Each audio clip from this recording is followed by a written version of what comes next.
Let's face it, in our busy lives, we don't eat enough fruits and vegetables. In fact, according to the CDC, only 1 in 10 Americans are eating the recommended daily amount of fruits and vegetables each day, missing out on essential vitamins, minerals, fibers, and antioxidants. And that's where Balance in Nature comes in. Balance in Nature sources only the best produce, free from pesticides, heavy metals, and harmful bacteria. And Balance in Nature is the best fruit and vegetable product on the market. They use only fresh, whole fruits and vegetables inside each capsule. They don't use any GMOs, fillers, binding agents, or preservatives of any kind.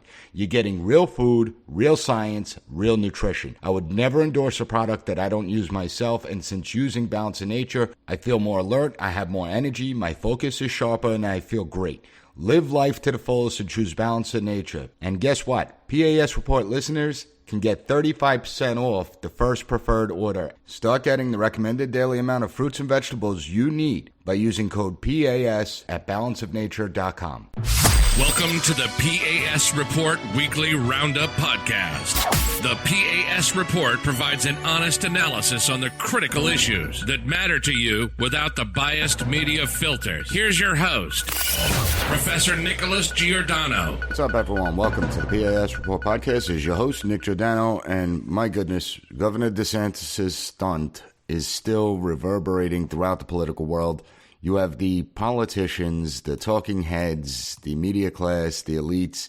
They're all being exposed for the frauds that they really are. Last week, I did an entire episode about the hypocrisy of the Democrat Party, and I discussed the public virtue signaling that they regularly engage in. Little did I know I would essentially be doing a follow-up episode, a part 2 episode.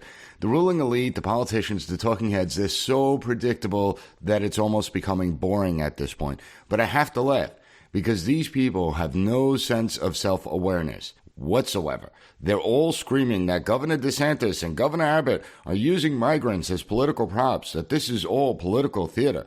Just so everyone is aware, everything in politics is political theater. It's the nature of the beast. And what would you call President Biden's 1930s-style authoritarian speech? That was the height of political theater.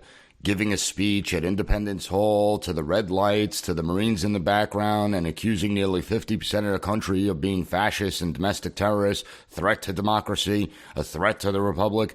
That was all theater. And yes, what Governor DeSantis and Abbott are doing is political theater. The question isn't about whether it's political theater. The question is the effectiveness of that political theater. And President Biden looks like a 1930s dictator. Not so effective political theater. Governor DeSantis, Governor Abbott, sending migrants to sanctuary states, cities, and locales, exposing how the left really feels about migrants. Now that's effective. And it's a genius ploy. I'm going to get into the open border thing this episode. I'll point out the frauds, the politicians, the talking heads, the elite, especially when it comes to the migrants and people that aren't like them. See, the left is like, these are human beings, and so they shouldn't be like political pawns. Yes, they are human beings, and we recognize that. But there's no doubt that it can't just be the southern states that bear the brunt of the migration crisis, all due to this administration's open border policies. And there are differences. So there's people that are saying illegal immigrants. There's people that are saying migrants. As of right now, these are migrants. And at least for now, they're migrants because they do have legal asylum claims. When someone misses their court date and doesn't show up to their immigration hearing, or when they fail to check in at the nearby ICE office when they settle somewhere else, that's when they become an illegal immigrant. Or when they illegally cross the border and don't check in with Border Patrol, and also when they overstay their visa. Those are what makes you illegal. And I think it's important that we define it accurately because we have to be accurate when we talk about this topic. We have to distinguish between what's legal and what's illegal. We also have to point out what's wrong. We also have to point out the problems and the defects. I mean, our asylum laws are broken. All you have to do is walk up to a Border Patrol agent, say that you're declaring asylum, and that's it. And there are too many that take advantage of that. Asylum is not supposed to be claimed for economic purposes. Asylum is supposed to be claimed in the first safe country that you go to. So we know we have problems. And unfortunately, the real intent of most people is to come over because of economic purposes. But as our economy continues to decline, it's going to be a major problem. Even with the economy being good, it's a major problem. But when it declines, it makes it even worse. And I'll get into it all. Before I jump in, make sure to visit the P.A.S. Report website, PASreport.com. Also, click follow on this podcast so you don't miss an episode, and share this episode with others. And it's been a pretty busy week here. I just published 2 pieces that I'm sure you're going to enjoy. One piece was published with Campus Reform, and I have to say it was fun to write this piece. I explain how I give my students the citizenship exam and the Constitution exercise the first day, and the results are frightening given that the overwhelming majority fail this exam. But I explain in the article my reasoning behind these assignments, the method to my madness. So it was fun to write. I'm sure you'll enjoy it. You'll also be very concerned. The second piece was published in The Federalist. This was a much more serious piece where I continue to show how the Biden administration and most Democrats are attempting to weaponize the government, target any type of dissent. Remember, it's not about MAGA Republicans. MAGA is just the scarlet letter that they're branding people with. It's about political opposition. I explain in the piece how they use the MAGA label as a weapon. Anyone who objects to this administration and their far-left radical agenda gets branded with the M label. And I think you're going to enjoy these pieces. I have the links up in the show notes to this episode and the show transcript, so give them a read. Let me know what you think, and let's get into it. So last week, Governor Abbott, he's been doing this for like the last month or 2 months maybe. He sent migrants to the border czar's home, though. He decided that enough's enough, so he decided to send the 40 migrants to the vice president's home in Washington, D.C., and he's also sent them to New York, Chicago, Illinois, a few other areas. But basically, if you look at all these areas and you look at what they all have in common, each of these areas have declared themselves a sanctuary city or state. Then you have Governor DeSantis, who sent 50 migrants to Martha's Vineyard. And that was the icing on the cake. It set off a firestorm. Heads were exploding on air as the left could not hide their rage. Why are you spiting us by sending us 50 migrants? They were outraged. How dare Governor DeSantis use these poor migrants as political pawns in their sick game of politics? The nerve of Republicans to have the audacity to send these people to states and jurisdictions that have declared themselves as sanctuaries. How dare these governors for sending these people to places where the officials constantly preach about tolerance, acceptance, diversity, and any other virtue signaling label you could apply. Of course, you can't point out that all the people are frauds, that they constantly virtue signal. It's got to be Governor Abbott, Governor DeSantis, and other Republicans as a whole who are racist, right? That's why they did it. They don't want these people in their communities, and so they're kicking them out because they're racist. Take a listen. Governor Abbott's racist and xenophobic practices of expulsion have only amplified the challenges many of these migrants have experienced on their journey to find a safe place. I mean, the conservative estimate is about $80,000 per bus trip. But we know that, racists don't mind paying this money. So racists, are willing to pay the money, and they don't care if taxpayers pay the brunt. We woke up to the news this morning that Governor Ron DeSantis of Florida sent 2 plane loads of migrants to Martha's Vineyard off the coast of Massachusetts, including kids and whatnot. And I'm not saying this is not a one-for-one. This is not a parallel here in any way. But it does address some of the same themes that are part of this documentary. According to these people, moving migrants to other locations is a form of white supremacy. I mean, if that's what they're going with, wouldn't that make President Biden the grand wizard of the Ku Klux Klan? Wouldn't it make the Vice President, Secretary Mayorkas, and Secretary Buttigieg his henchmen as part of the Klan? Consider that the administration was shuttling tens of thousands, maybe even hundreds of thousands. We don't know because they don't release the data around the country for the last 2 years. They would do it in the dark of night. They'd use trains, planes, buses. Once they got to their destination, they were given some money and told to move along. So how exactly is what the governors of Texas, Florida, and Arizona, how exactly is that any different than what the Biden administration has done? Oh, that's right, because it's Republicans doing it. Republicans doing it, it becomes racist. That's right. You're not allowed to show the hypocrisy. It's not that these states aren't overwhelmed or anything. It's not that these states have been complaining for well over a year that the border is crushing these places, that they're overwhelmed. That's not the problem. See, only border states and the red states, only they have to bear the burden of migration. It's their responsibility, right? And that's exactly what they want. Just listen to the D.C. mayor and the D.C. city councilwoman. Take a listen to what they have to say. We're not a border town. We don't have an infrastructure to handle this type of a level of immigration to our city. But we'll create a new normal here in our infrastructure and have a humane welcome for people and an efficient, service provision. But we don't have the ability. We're not Texas. So it's been said, but it's worth reiterating, that the governors of Texas and Arizona have created this crisis, and the federal government has not stepped up to assist the District of Columbia. So we, along with our regional partners, will do what we've always done. We'll rise to the occasion. We've learned from border towns like El Paso and Brownsville, and in many ways, the governors of Texas and Arizona have turned us into a border town. We don't know how long this will take to resolve. We don't know how long they will continue busing. And so the right thing to do here is to be prepared to ensure we can greet every bus. We can get people off on the right foot. We can get them where they want to go. And that will ultimately help them in their immigration process. Clearly, they don't think before they speak. They don't think before they open their mouths, because these are people that openly advocate for migrants. They declare themselves sanctuaries. They preach about tolerance, diversity, welcoming immigrants. And they constantly throw out the bigot label, the racist label. But the second they get a dozen busloads of migrants, they scream about how unfair it is. They scream about how they're not equipped to handle the problem and they shouldn't have to accept the migrants. That they're being turned into a border town. Remember, every time they preach about openness and tolerance and welcoming migrants, it's political theater. They don't care.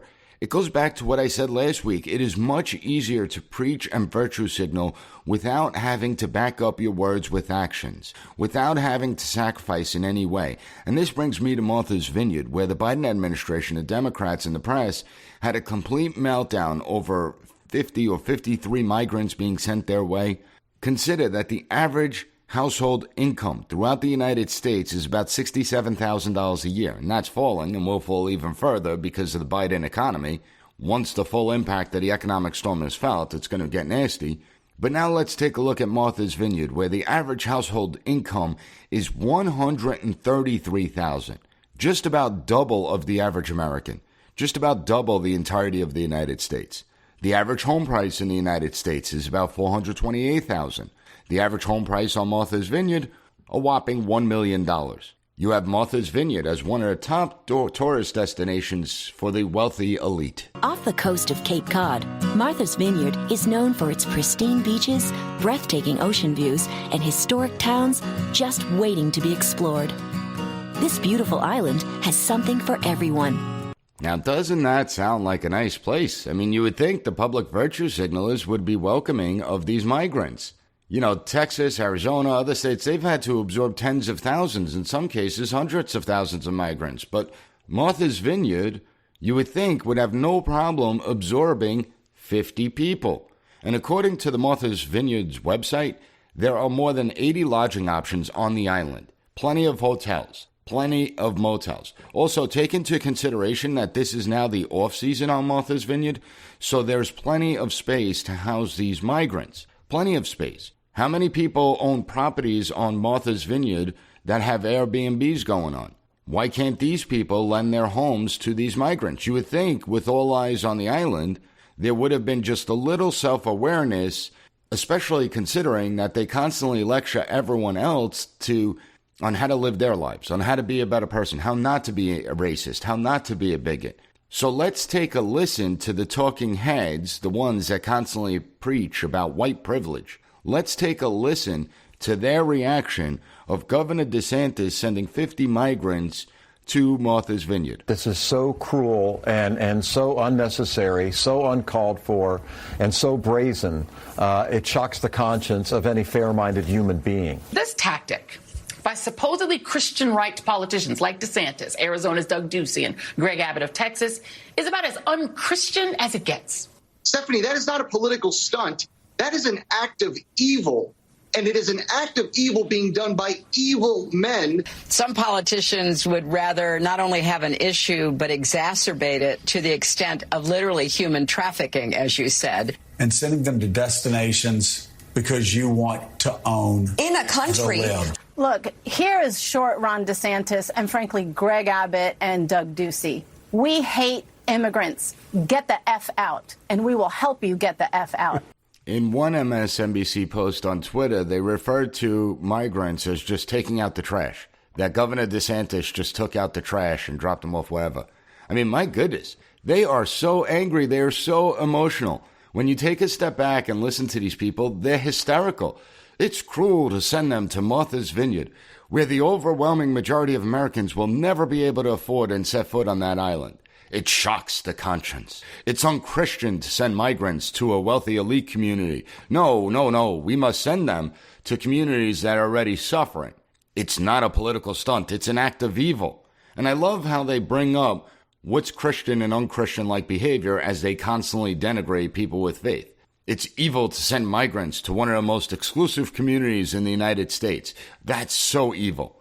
I mean, these people are devoid of reality. Come on. Even if you disagree with me on all the political issues, let's just say I'm obviously conservative. Let's say you're the left of the political spectrum. You have to admit how unhinged these people sound and how they expose themselves for the phonies they are. But they're not the only ones. Then you have the White House press secretary, Karine Jean-Pierre. Take a listen to what she had to say. The children Governor Abbott abandoned in Martha's Vineyard, the children that Governor DeSantis abandoned as well, deserve better. They deserve better than being left on the streets of D.C. or being left in Martha's Vineyard. The migrants deserve better than being left in Washington, D.C., the powerful elite. The migrants deserve better than being left in Martha's Vineyard. I mean, really? Now, if she meant that because of all the blowhards in D.C. and Martha's Vineyard, that's one thing. I mean, many of these people are some of the most miserable people you'll ever meet. They have no sense of humor. They have wealth and power. But many of them are just so unhappy, and they're not fun to be around. So if that's what the press secretary was referring to, I'd agree. But somehow, I don't think she was referring to that. And I want to ask a serious question here. She says that migrants deserve better. Do you think that the migrants would have been better off being dropped in the South Bronx or Oakland or New Orleans? Think about it logically. I mean, Martha's Vineyard is one of the safest and wealthiest communities in the country. And I'm sure most migrants would prefer to be there than most of the urban centers that we're seeing this surge in crime. Hell, I'm sure most Americans from some of these areas would love and prefer to settle in Martha's Vineyard. But they don't have that opportunity to do that. Now, do they? Instead, they got to live like prisoners in their own homes, in their own communities, all because of failed policies of this administration, Democrat governors, Democrat mayors, and city council members. We've all been there before. You want to get someone the perfect gift for the perfect occasion, but you have no idea what to get. Well, you don't have to rack your brain anymore. Gift baskets are perfect for any occasion, whether it's birthdays, holidays, corporate events, or a simple thank you. At designeryourselfgiftbaskets.com, you get to choose the theme and the products that go into the basket. You have a coffee lover? Try the K-Cup basket. You're looking for something special for the person that loves to barbecue? No problem. There's a basket for it. Make every basket unique to the person you're sending it to. And if you're in a rush and don't have time to customize the gift basket, it's not an issue because at DIYGB.com, you can choose from hundreds of pre-arranged baskets based on the occasion, theme, or recipient. And P.A.S. report listeners get 10% off using code P.A.S. at checkout. So go to DIYGB.com, find the perfect gift for the perfect occasion, and use coupon code P.A.S. at checkout to get 10% off your order. Visit DIYGB.com today. Again, these people are frauds. As I said before, this is one of the wealthiest communities. There's plenty of hotel space, given that it's the off-season. There are plenty of homes on Airbnb, but understand, you cannot understand the burdens that the Martha's Vineyard community faces. You cannot understand how difficult it is for them to care for 50 migrants. The poor residents of Martha's Vineyard, they're the ones that are struggling. That struggle is real. Just take a listen to this gem. The difficult challenges are... we have, at some point in time, they have to move from here to somewhere else, right? We don't have the services to take care of 50 immigrants, and we certainly don't have housing. We're in a housing crisis as we are on this island, and so we can't house everyone here that lives here and works here. We don't have housing for 50 more people. Did you hear her? At some point in time, they have to leave. They can't take care of 50 migrants. They don't have housing for 50 more people. Again, you don't understand. The migrants just don't fit in with the community, right? They don't blend in. They're not of the elite status structure, the power structure. And so they got to go. And you can't make this stuff up. I mean, these are the same people that will constantly virtue signal and believe that they are morally superior to everyone else. In their heart of hearts, they believe that they are much more moral than you or I. And the kicker is that after this political theater, a PR executive from New York had the audacity to start a Martha's Vineyard GoFundMe. It was to help the island contend with quote-unquote future migrants, and it would be distributed to a local nonprofit that already has $16 million on hand. And forget the fact that Martha's Vineyard, there's plenty of millionaires on Martha's Vineyard. We got to take money. You want to talk about the nerve of these people. One of the most exclusive places in the country with some of the richest people in the country. But let's start a GoFundMe and get ordinary people who are struggling to pay their own current bills to donate money. I mean, you want to talk about tone deaf? And of course, once they were called out on that, the GoFundMe was deleted. And I'm telling you, you can't make this stuff up. There is no sense of self-awareness whatsoever. Oh, Professor Giordano, you're just misleading the audience. The people of Martha's Vineyard came together and rallied to help these migrants. They provided them with a meal and a place to sleep. And that's true. They provided them with a couple meals and a place to sleep, but then they booted their asses off the island in less than 2 days. 2 days. Under 2 days. 44 hours. They had the National Guard pick them up to take them to a military base. And the kicker is, they told the migrants that they were going to dormitories because they didn't want to say military base. Wow, the brave public virtue signalers. They fed 50 human beings for a whopping 2 days. The migrants should be grateful for the difficult sacrifices the residents of Martha's Vineyard had to make. Do you know how much effort that took? And I'll tell you, when you read the headlines, you can't help but laugh. I picked the best one. It was a CNN article. The title of the article was, "They Enriched Us. Migrants' 44-hour visit leaves indelible mark on Martha's Vineyard." The article starts off by saying, quote, "After sharing hugs and teary goodbyes with the roughly 50 migrants who had unexpectedly arrived by plane," another part reads, "Martha's Vineyard had not been expecting them, but a small army of activists mobilized to help people who had become pawns in the contentious debate over America's broken immigration system." Then they quoted an immigration attorney from Boston who went to the island to speak to the migrants. She said, quote, "We've got their backs and they are not alone." Yeah, they certainly had their backs, all right. A day later, they were booted out of there.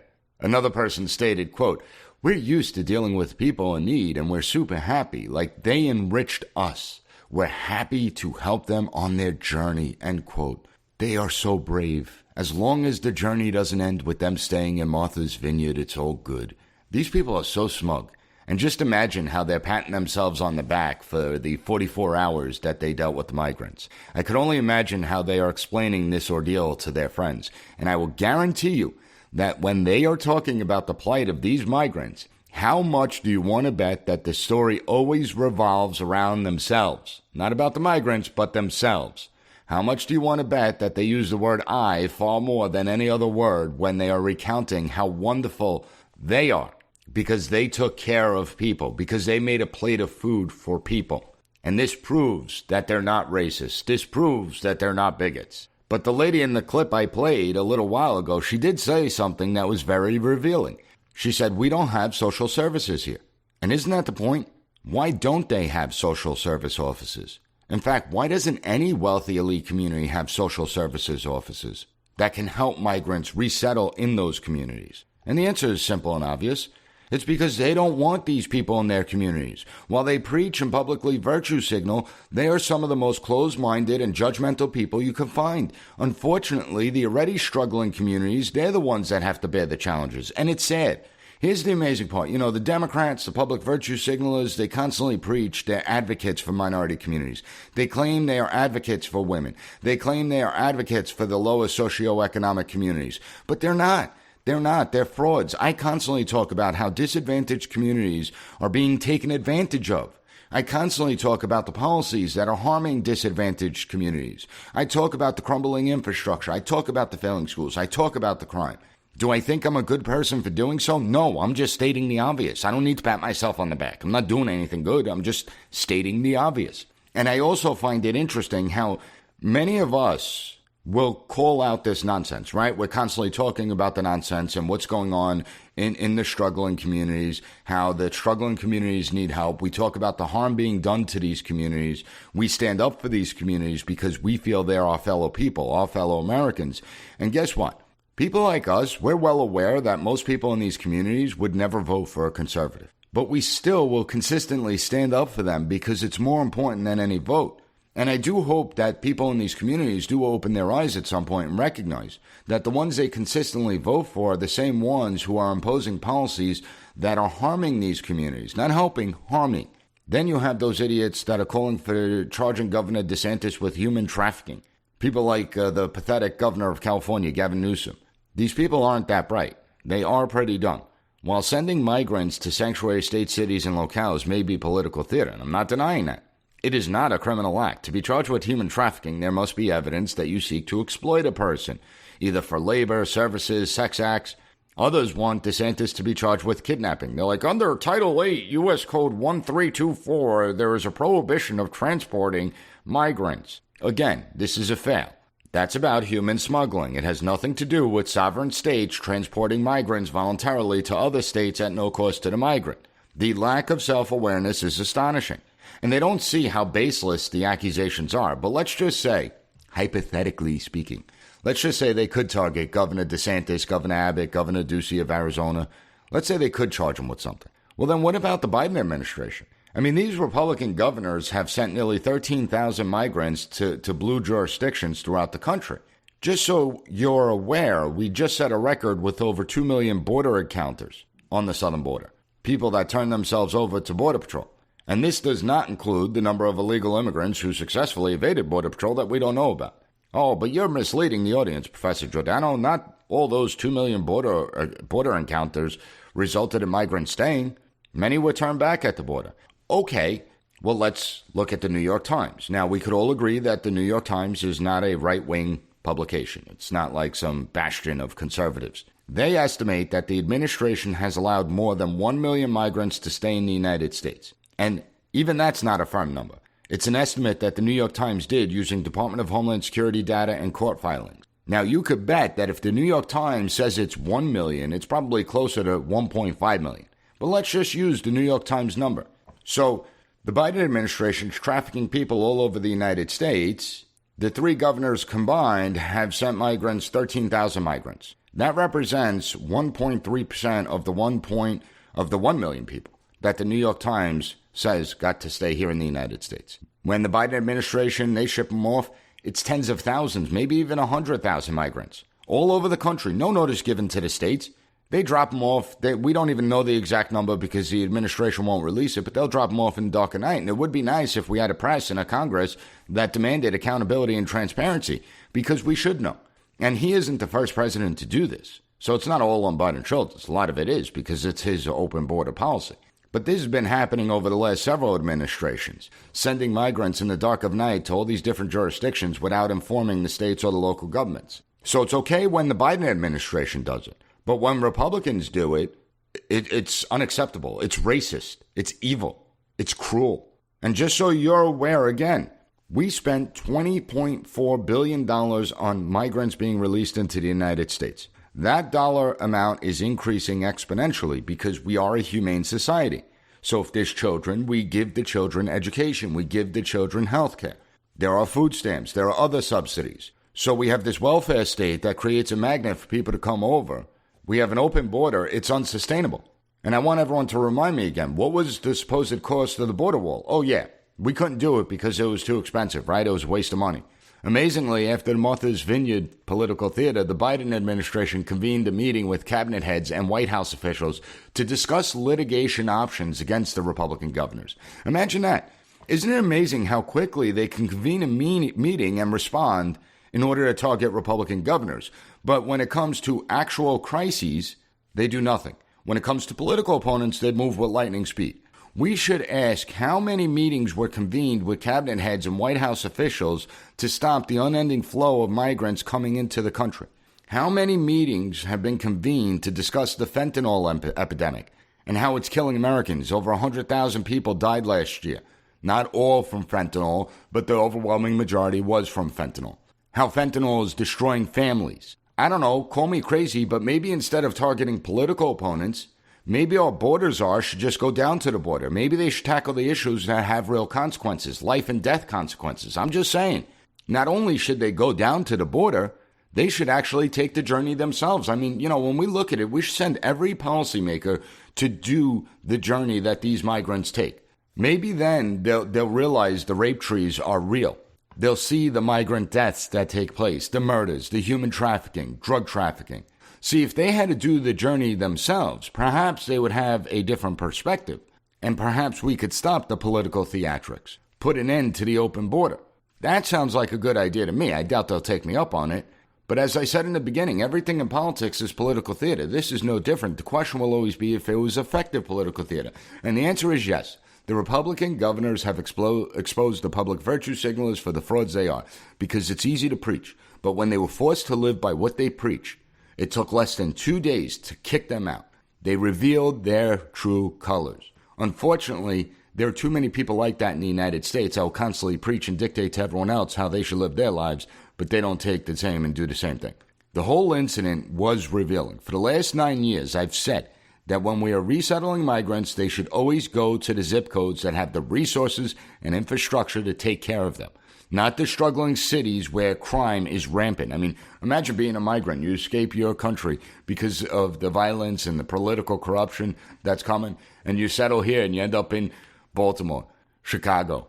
Imagine that. You're like, what the hell did I leave for?